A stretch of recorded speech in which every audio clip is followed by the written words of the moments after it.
Hi everyone, তোমরা সকলে কেমন আছো? আশা করি ভালোই আছো, আর আমিও খুবই ভালো আছি। আজকে ছোট্ট একটা মিনি ব্লগ নিয়ে তোমাদের সামনে চলে এলাম। আশা করি ভিডিওটি পুরো দেখলে তোমাদেরও ভালো লাগবে। তো এটা ছিল গণেশ পুজোর পরের দিনের ভিডিও। গণেশ পুজো ছিল বুধবার, এটা বৃহস্পতিবারের ভিডিও। তো সবার প্রথমে আমি মন্দিরের ভিতরে প্রবেশ করে প্রণাম করে নিলাম। বৃহস্পতিবার গিয়েছিলাম শপিং করতে রাস্তার ধারে, যেহেতু পুজোটা হচ্ছিল তাই ভাবলাম তোমাদের সঙ্গেও শেয়ার করি। আর এখানে 3 দিন ধরে পুজো হয়, এটা ছিল দ্বিতীয় দিন মানে বৃহস্পতিবার।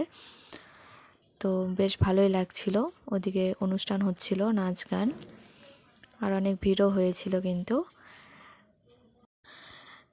তারপর আর কি অনেকটা যেহেতু দেরি হয়ে গিয়েছিল তাই এখানে আর দেরি না করে বেরিয়ে পড়লাম।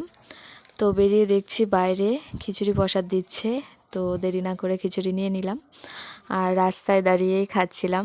বৌদিভাই ভাবছিল যে ফটো উঠছিলাম, তো না, আমি এটা ভিডিও করছিলাম। আমরা খেতে থাকি আর তোমরা ততক্ষণে লাইক কমেন্ট করতে থাকো। Bye bye.